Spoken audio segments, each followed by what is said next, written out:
Well, good morning. How are you all today? Welcome to Integrative Preparedness.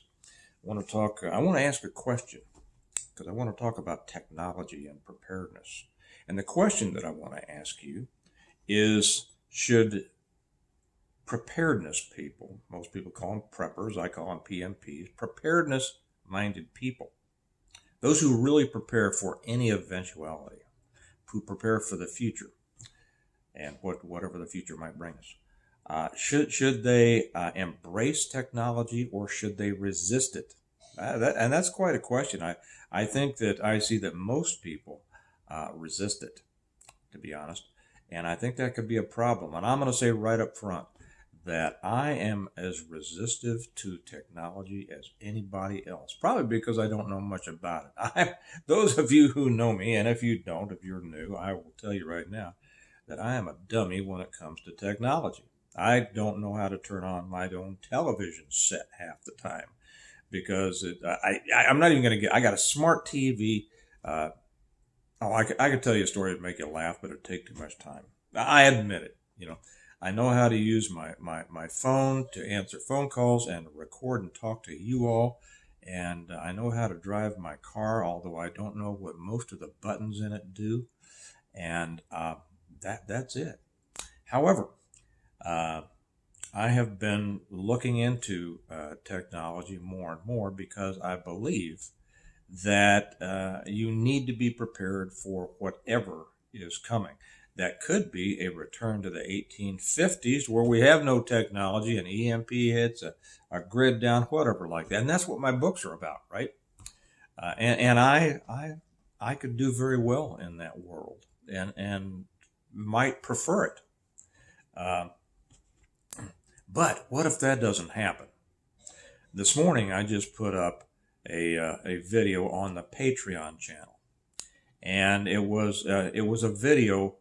Um, well, put up a couple, but this one was from Scott at Engine, and I forget his last name, Engineer 775. He's one of the old guys. He's been around forever, making videos on YouTube, and one of the real preppers back in the day. But being an engineer, he has introduced a lot of technology. Now a lot of that was ram pumps and things like that. Matter of fact, I think I talked about him in one of my books, and at least I did um, talked about ram pumps and things. But I loved watching him back in the day, and then I lost track of him.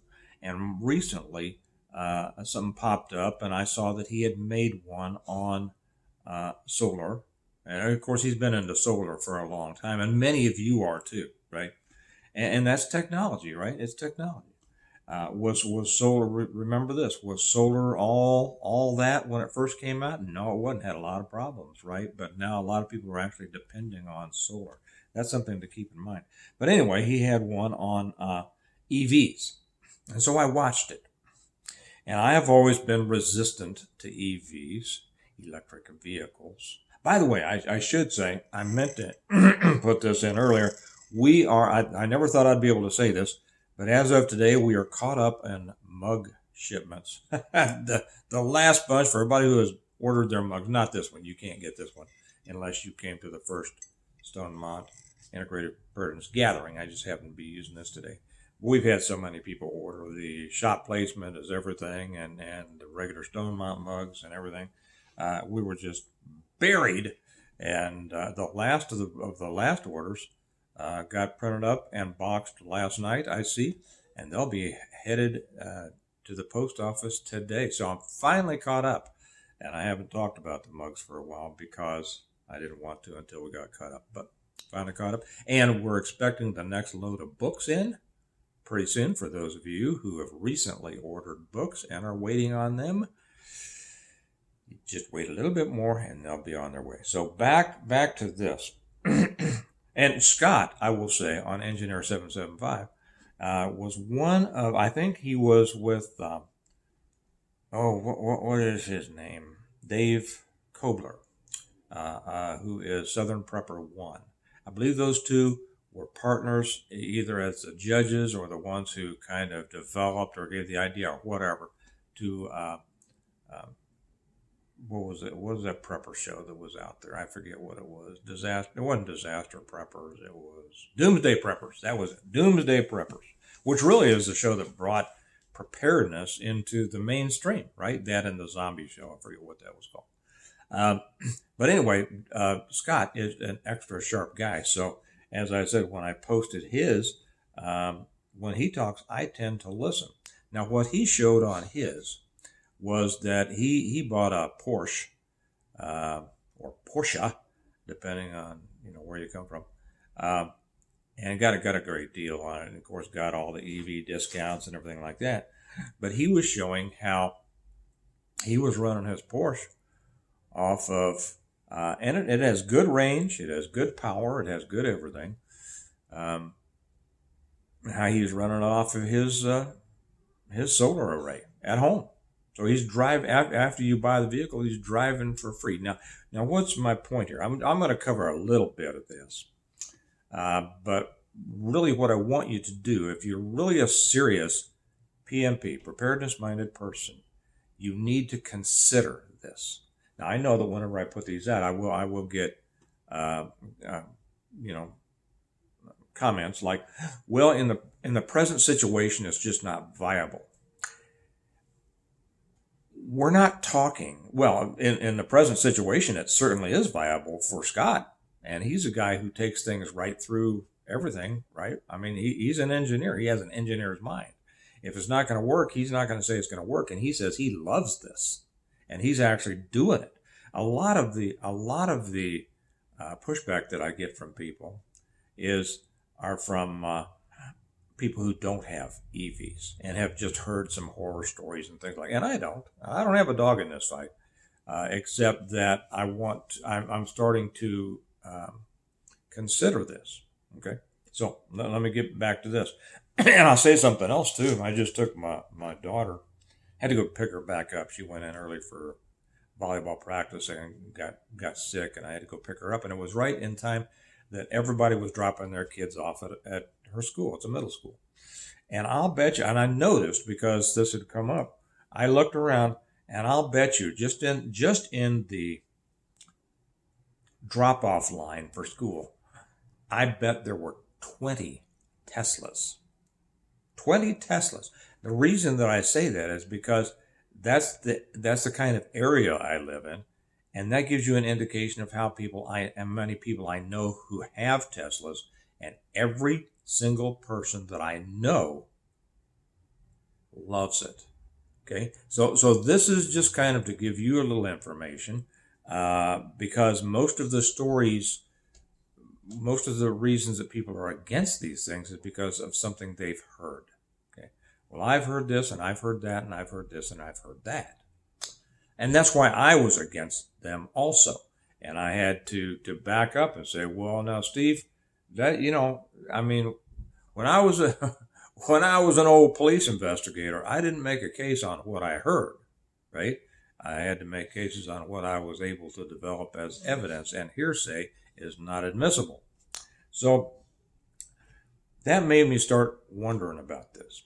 And recently, my son, Aiden, has sent me a lot of information on EVs and things like this. And I know there were problems before, but the main I'm just going to present you some evidence here. And here again, I'm not trying to talk you into anything or take a side on this, but I do want to respond to some of the things I've heard. And one is the range. Okay, well, certainly that's an issue. Well, they've got the range that I have on my Yukon or my, whatever. The difference is at the other end of that range, I can find a gas station, right? The problem is you have to plan a trip if you're going, over cross country. You have to plan and see where the next charger is that you go to. Okay, I get that. I can fill up pretty quick with at a gas station. Can't fill up that quick with EV. So I also get that. I get a lot of things. The other things is, well, the battery's this and the battery's that. Well, I attached over on the Patreon page today that battery technology is evolving to the point now, and this was an article out of Europe, I believe, that now they're showing the batteries are going to last to about 20 years with enough power to be viable. That really is, as technology advances, uh, everything improves. Now, for those like me, the old dinosaurs who resist technology because we don't understand it, and we're looking at the beginnings of something as opposed to the potential of something, let me throw out a couple of things for you to consider. And I've said this before because I think I did one long ago, and I got some pushback in the comments about these things, and I said, well, uh, I'm glad. I'm glad we didn't go with the internal combustion engine. Back when the horseless carriages were first coming in, they didn't have any range, right? They were hard to find places to fill up. They were always having problems, always breaking down. People trotting by on their horses were laughing at them and telling them, that'll never work. That's crazy. That's nuts. That's this. And they'll explode and they'll do all sorts of things. A lot more problems than probably is happening with EVs right now. And look where we are now.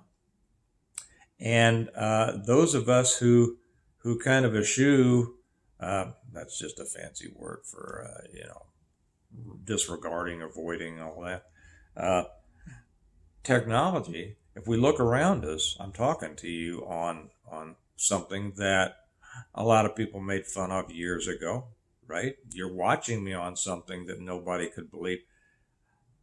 In the 90s, 80s, whatever, nobody had a computer. What are you watching me on now?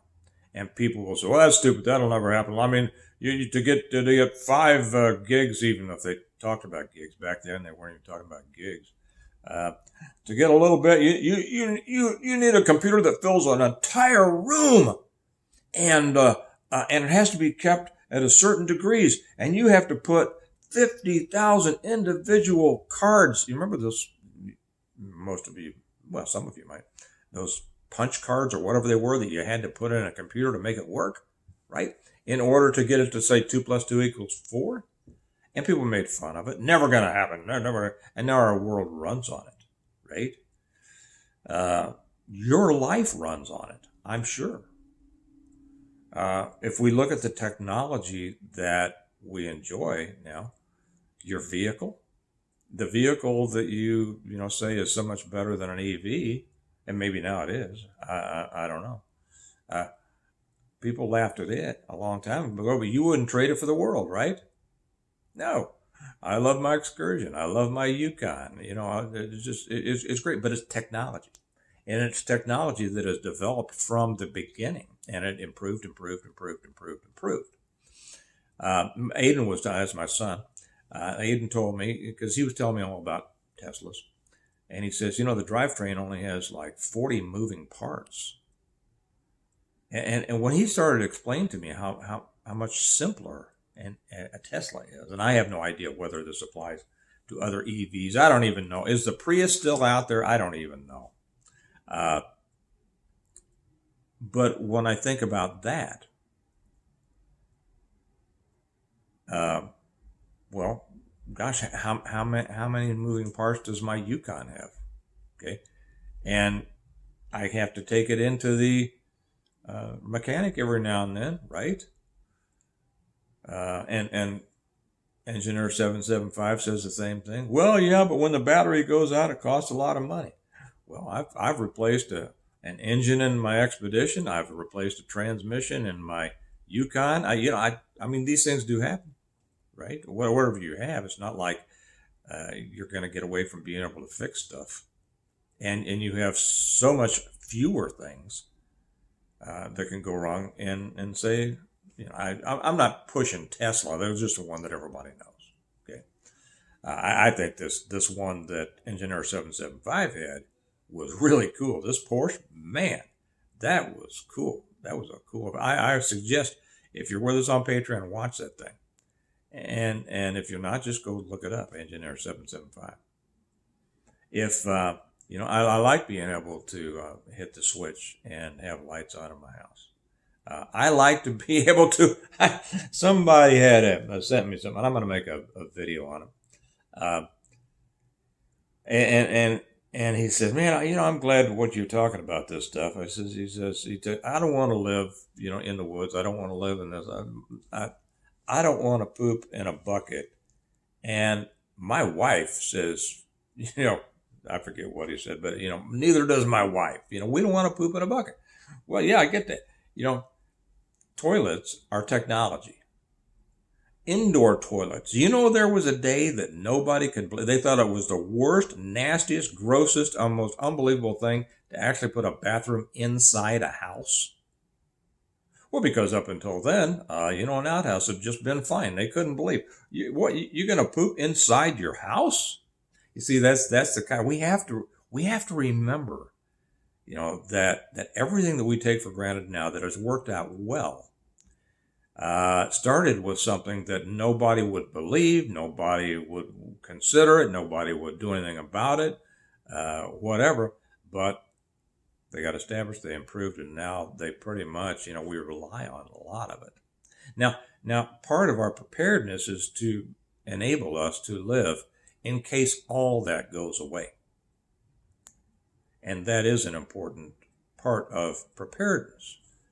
But as I've said so many times before, I probably need to talk more about this, because I saw also, well, let me put this and then I'll get back to that.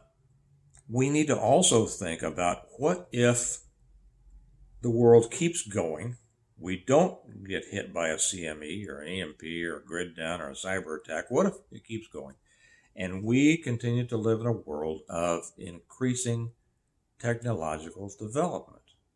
That's also a world you want to be prepared to live in.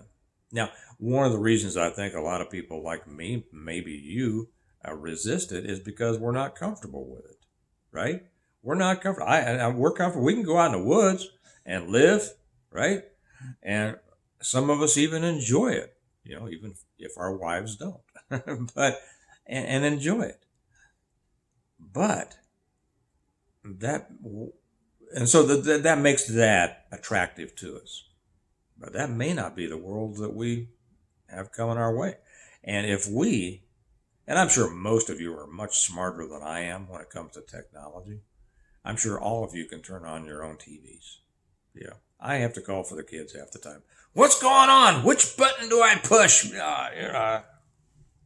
And they come in and do it, or Kelly, And I'm all the time not being able to get into my personal email because Windows or is it Microsoft does something. I got to call Kelly and say, honey, I can't get into my email again. See, I am admitting my ignorance. Well, I'm not really, because I couldn't explain to you the vastness of my ignorance. I'm just telling you, believe me, I am. But I think that that's a problem. If I have a failing, and trust me, I have many more than one, but if I have a failing, it's my resistance to change and my resistance to technological progress. I find it fascinating, but I just don't seem to be wired to want to get in there and do it. And I'm going to have to force myself to do it, because I think it very well may be the world that's coming and that we need to be able to deal with. Okay. Now, the interesting thing is, I noticed that Scott's video didn't have very many views. I mean, I think it had 8,000, 10,000 views. And this is a guy. This is one of the basics, the old-time preparedness guys. And this is a guy that can tell you how to, he's making electricity out of sunlight. And here's another thing that I'll throw in. I can't make gasoline. Now, in my books, I talk about how, if you're not familiar with me or my books, I wrote the Stonemont series. Look it up, the link's down below. Feel free to buy it, either through Amazon or through me. But in my books, when the world got taken out by a CME, after a year or so, Stonemont, under the direction of the leadership, said, well, they had the idea, we can, because there was a couple of engineers in the group, we can open some of these gas wells and oil wells down here in my part of Kansas, and refining, it can be done. It doesn't need electronics to refine that, and they were able to refine it. But, and also I will say that when I do look for land, I like it around here because I do look for land that has proven gas and well wells on it. You can buy it. But I can't make gasoline for my car. Even if I get the pump running, I can't turn it into diesel or gasoline, but I can make electricity with solar panels. If you have running water, you can make electricity. If you have wind, you can make electricity. You see, all of those things are possible. And so I think, certainly for me, I need to start, looking outside the box a little bit more. And I think many of you do too. We don't know what future we're going to be living in. We may have a preference. Yeah, I could give you my preference of what kind of future I'd like to live in. I'd change a lot of things. It wouldn't be like it is now, right? But we don't really have a choice because the world around it. I mean, we can run off to the woods and and I have nothing against that at all. I think that that's great. But very few people, what I'm talking about, running off the woods and not having any technology. Nobody wants, I guess maybe there's some people that want to do that. I don't think many people do. It's great to live in the woods, when you've got your truck and and everything else, and your technology, but that's with the help of technology. Anyway, I'm kind of getting off here because there's so much here. But I think it would behoove all of us to take this into consideration and consider this technology and the evolution of technology as something that not only are we going to have to deal with, but we might want to learn about and embrace if it improves our lives. Now, my brother doesn't have a cell phone, let alone a smartphone, has never had a cell phone, wouldn't have them, doesn't like them. He doesn't even have email. Since when he retired, and he retired as head of international hazmat shipping for some big company, but he just doesn't like it. He likes his privacy, and ever since he retired from the job, he doesn't even have personal email. I got to call him on his landline. If he's not home, I leave a message on his machine. That was my life 30 years ago, right? And he's not going to change, and I get it. But he still gets out into his vehicle technology, and he drives to the store, and he watches TV, and he does all that. So people tend to be kind of selective in what they will and will not do. And I think a lot of times we kind of get ourselves up in arms. We get this idea about one or two things that we just don't like, and we're just not going to have anything to do with it. And hey, everybody has a right, different strokes for different folks, but we may be doing ourselves a disservice. We might be holding ourselves back. And what we need to be thinking about is not the current condition of things, but what might be coming. That's preparedness, preparing for what might be.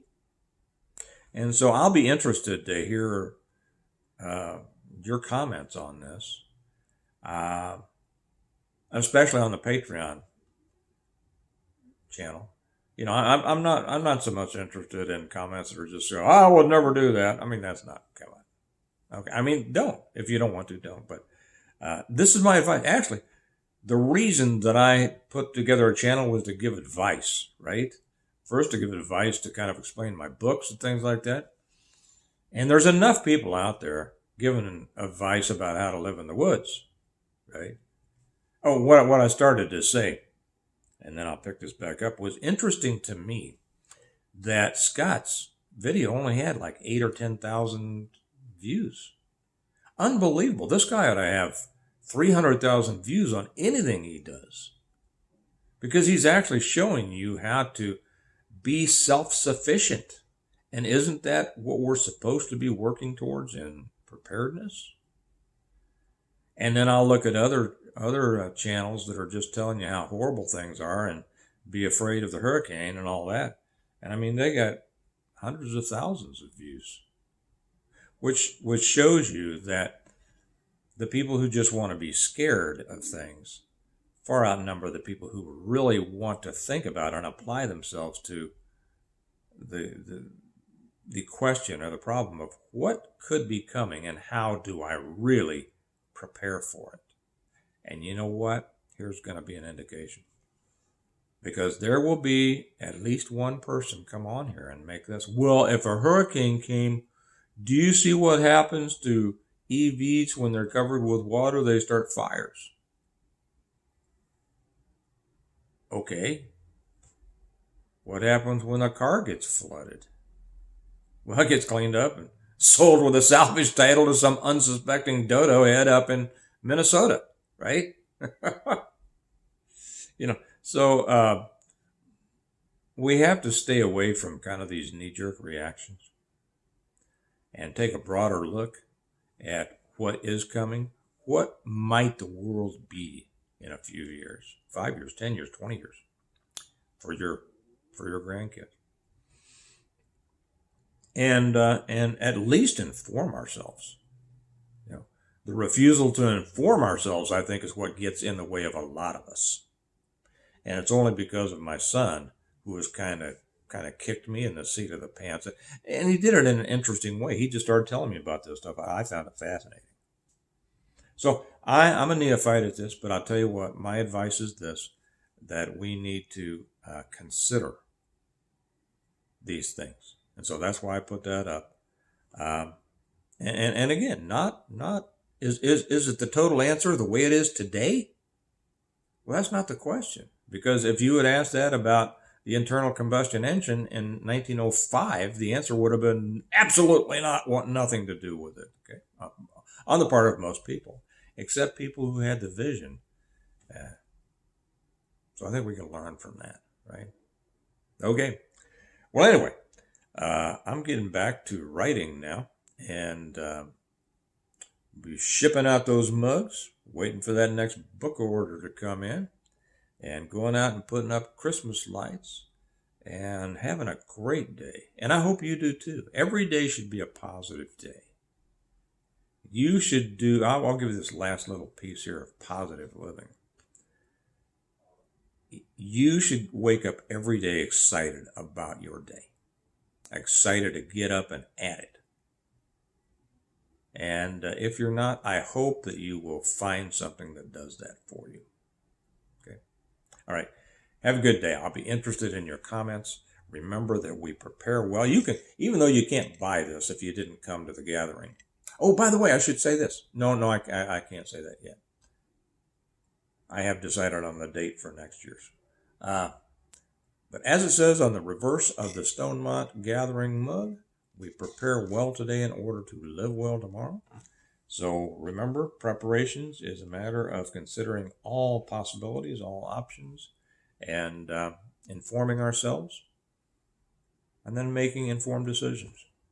So again, our thoughts are with everybody down there in Florida. Milton's hitting tonight, I guess, and it's going to be a mess.